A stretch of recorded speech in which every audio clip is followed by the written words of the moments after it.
My name is Accura. I'm the co-founder of the Black Swimming Association. I'm also the producer of a film called Blacks Can't Swim. And many of you may know, many of you may not know, I'm only now learning how to swim. So many people ask me, so how did it start? How did your journey start?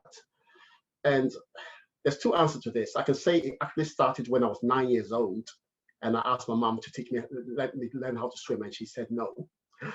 Or I can say it actually started in 2018, but I'll go with the 2018 story.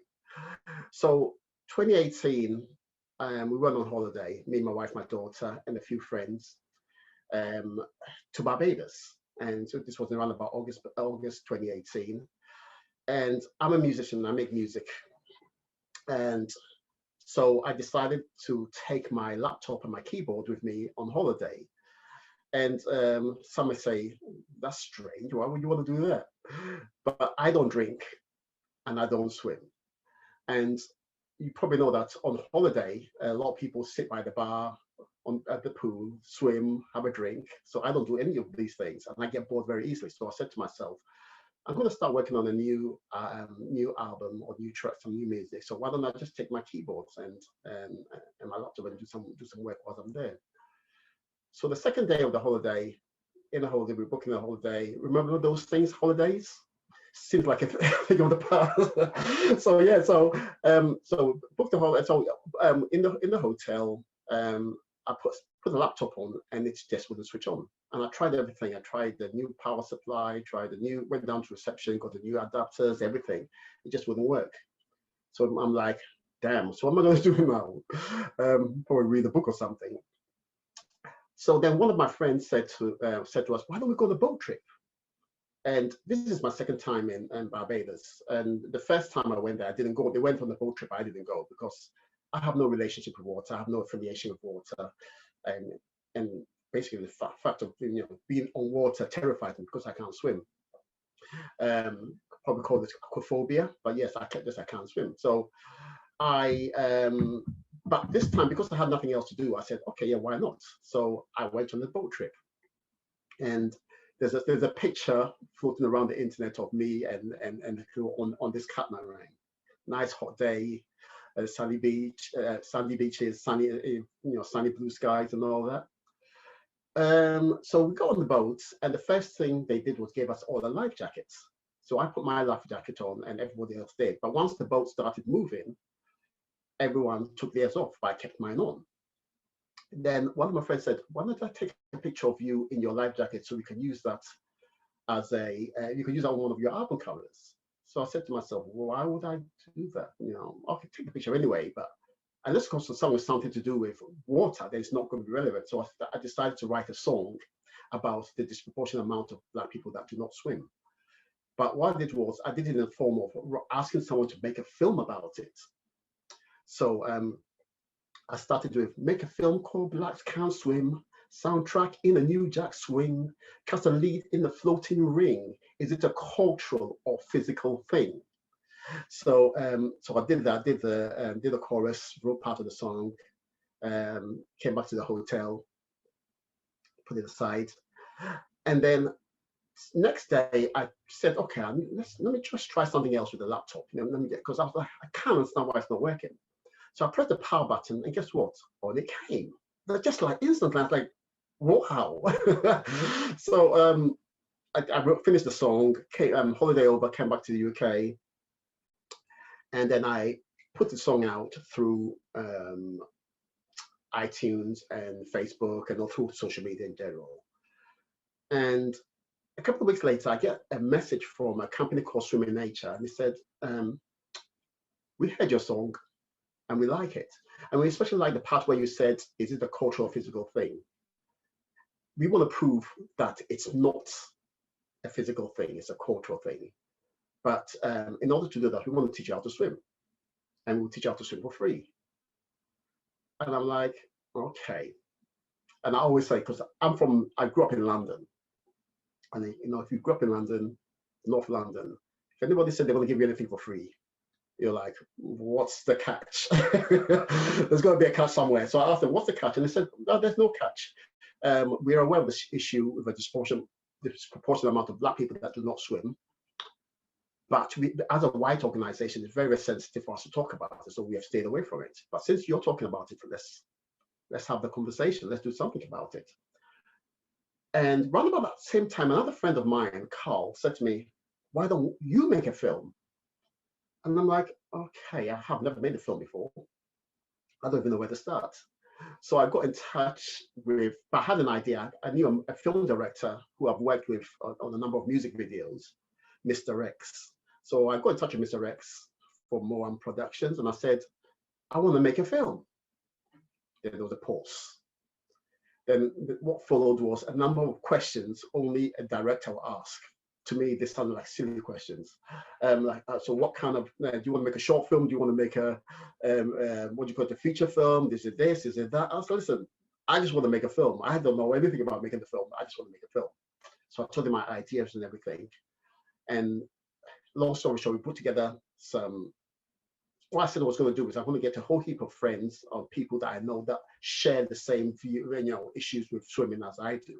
And then we could talk about the issue and how it can be resolved and why we personally don't swim and all that kind of thing. Because swimming, everyone has a story when it comes to swimming, whether you do or you don't. So, so we did that. Then I asked Mr. X, so how long is the film going to be?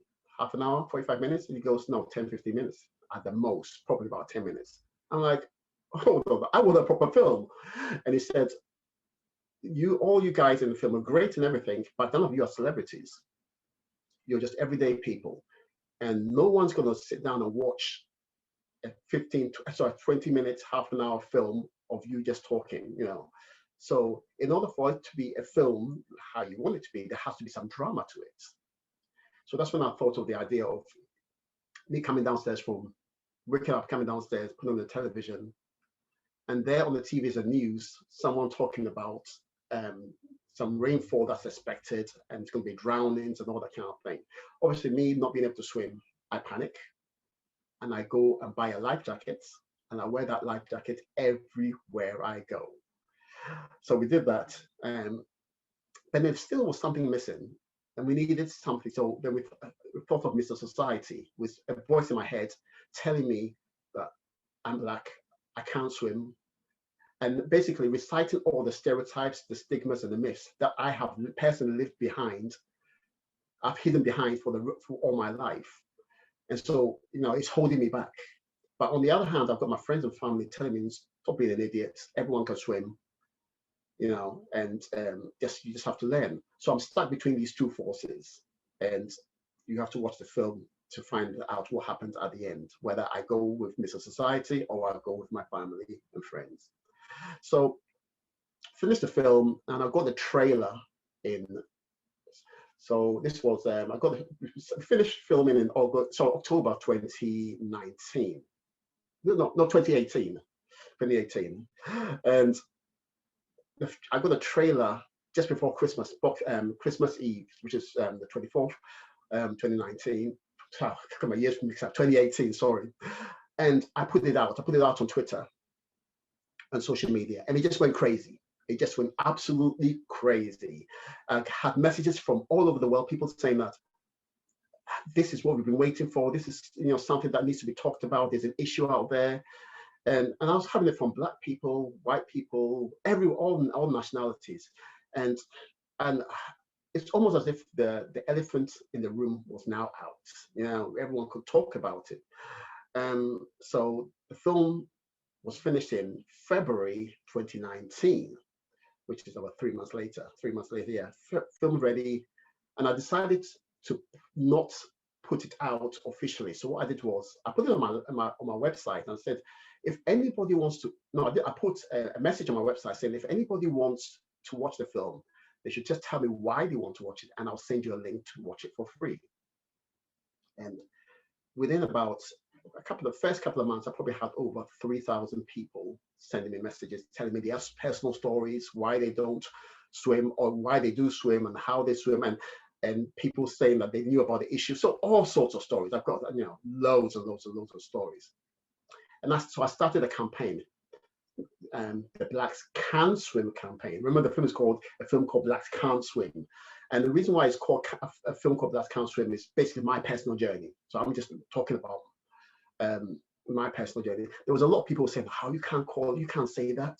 And you can't say, because you're adding to the stereotypes, you're adding to the myths, and that people cannot swim. So you can't call your film a film called Blacks Can't Swim. And I said, yes, I can, because I'm talking about my personal journey and my personal story.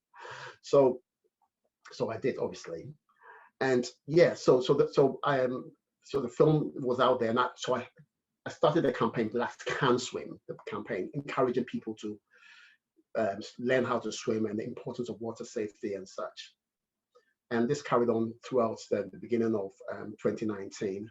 But it got to a point, and I said to myself, if I carry on talking, people are just going to get sick and tired of hearing this same voice all the time. So I came up with an idea to start a podcast called In the Deep End. And what this podcast does is I interview influential Black people within the UK, well, not globally, and hear their versions of their stories as to why they do or they don't swim. Because one thing I also noticed is that there are not a lot of role models within swimming. So therefore, if people start hearing other people's story, people might start paying attention. So I interviewed a lot of people. The first person I interviewed was the actor Colin Salmon. I interviewed DJ Semtex. I interviewed Noel Clark, the actor and film director. I interviewed quite a few swimmers as well, high-profile swimmers.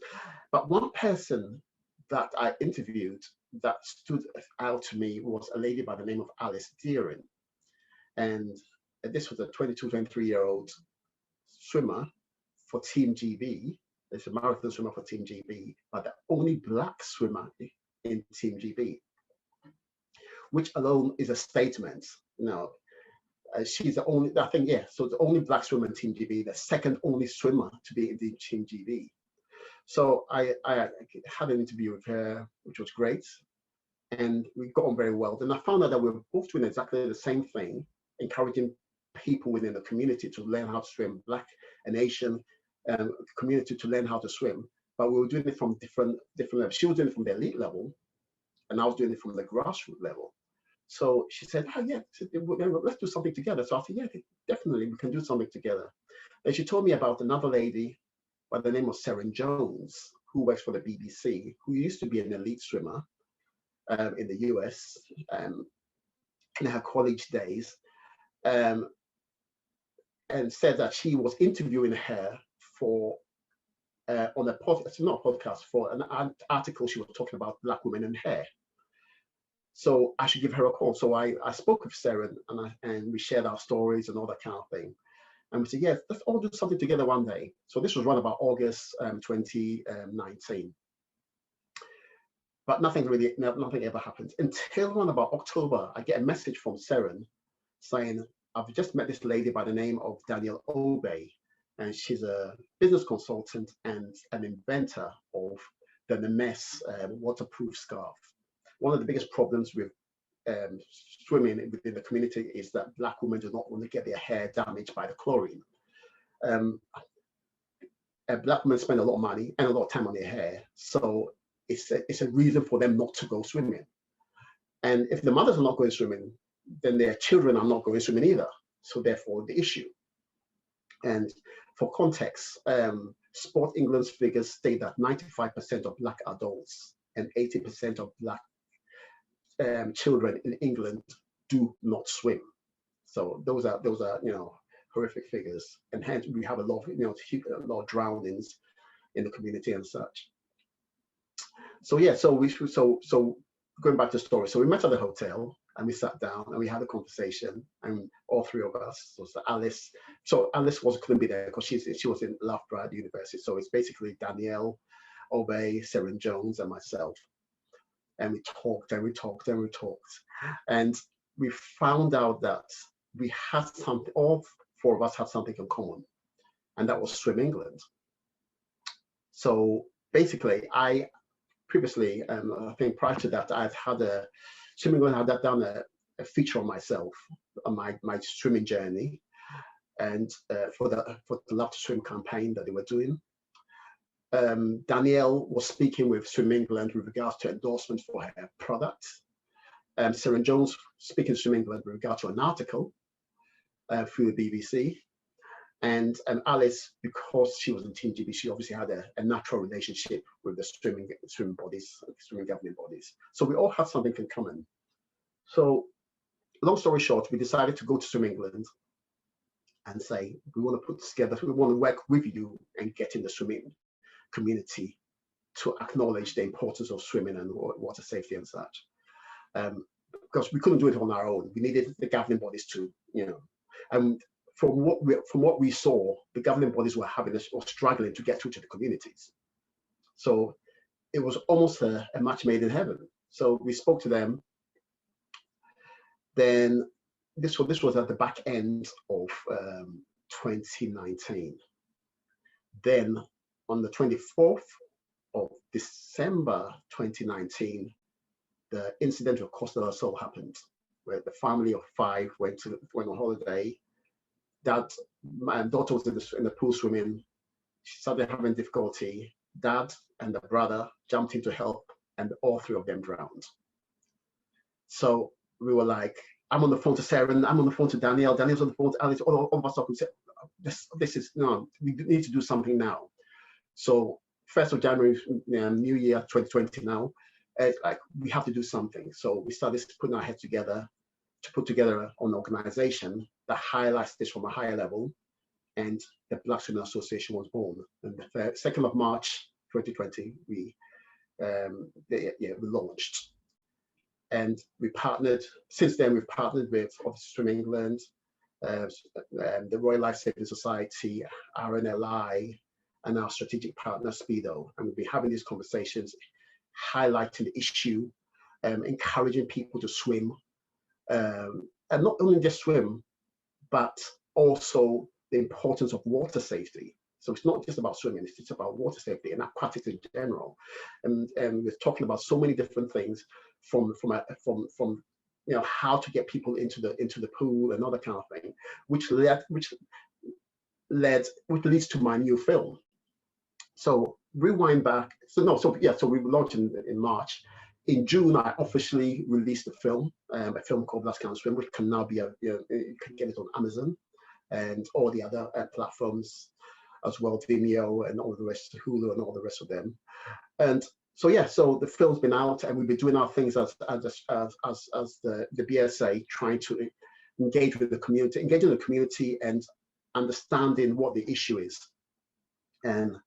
But we also noticed that all the governing bodies wanted to work with us to they've all got programs, they've all got this, we can do this, we can do that. But the problem is we need to understand what the issue is before we, when you walk into the doctor's surgery, the doctor sits down there and talks to you, understands what the problem is before prescribing treatment. So that's what we need to do. Hence the reason why we are going to be engaging in some kind of intense, so I say, research and to understand from a behavioral point of view and from a scientific point of view what the issue is. We shall the organization is BSA's anniversary is in 2 weeks' time, so we should be launching and highlighting exactly what we're going to be doing for the next 3 years and from then. So so it's been ongoing, but one thing I noticed was that I broke the Black community, or any community, into 3 categories: the 0 to 15, 16, 16 to 25, and 25 and above. And my reason is as follows. 0 to 15, they are under the guidance of their parents. And we've already established that 95% of Black adults do not swim. So if the parents are not swimming, the children are not going to. So it's going to be very hard to influence at that young age because the parents are not swimming. And 25 or 26 and above, if you haven't swum by then, the chances are that you're not going to do anything. You're not going to do anything about it. So there's another issue. But the in between, the 15 to 25, that's the category I believe that can be influenced, as long as it's made relatable to them. And I will demonstrate this by a story in a second. So what I'm saying is that the Black youth between 16 and 25, as long as swimming is made relatable and exciting to them, they will swim. So then I decided to do the sequel to the film. And so the film's called Black Can't Swim, the sequel. But I'm concentrating on that demographic, the 16 to 25 years olds. In the film, I cast, the director, Mr. X, and I cast everyday people from, we didn't use actors, we just used the everyday people from the community. So the story follows I'm me getting a call from a gentleman who works for a community center saying that I've got a community center, I'm running a program in the community center for disadvantaged children from poor backgrounds.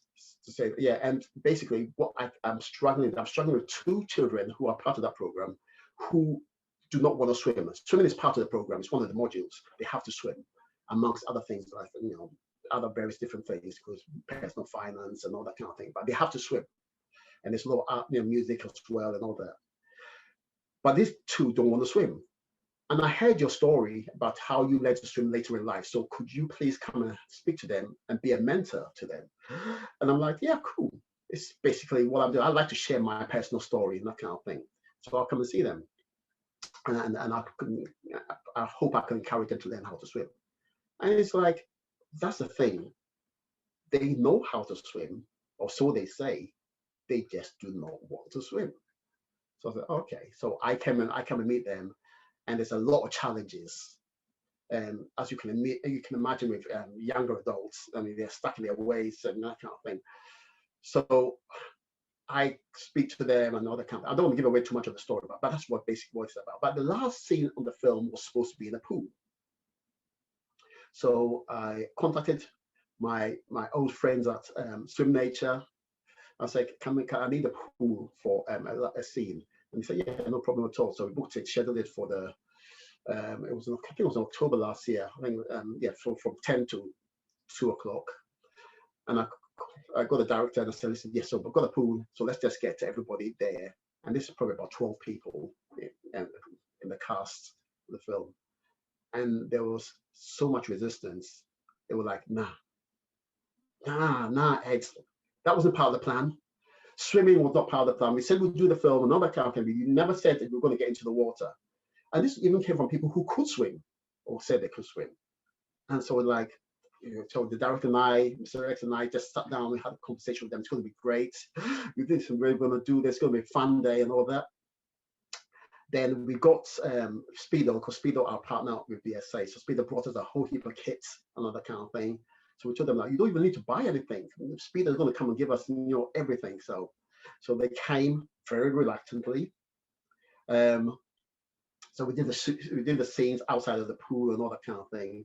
Then when it got to getting into the pool, there was still a bit of apprehension and all that kind of thing. But just remember, we had music playing, the vibe was really good and all that kind of thing. People doing their hair and all that kind of thing. Then finally got them in the pool. Everybody's in the pool. So filmed everything. And then I left. I had to leave at 2 o'clock. So later on, I get a call, about half an hour later, I get a call from the director saying, Ed, is there any way you can extend the time for us to be in the pool? And I go, are we running behind time? He goes, no, everything's done, everything is filmed. But the young ones are having so much fun in the water, they don't want to come out. So, which goes to prove that if you make it trendy, make it exciting, make it relatable, they will swim. And I say this to swim culture. Oh, and I even wrote a letter, my letter to the world, saying in the form of a song, saying that basically, if you make swimming relatable, it will happen. And the reason why this demographic is so important is because if you get this demographic swimming, they're going to be the parents of the future. So their children will start swimming, and the cycle is broken. That's my story.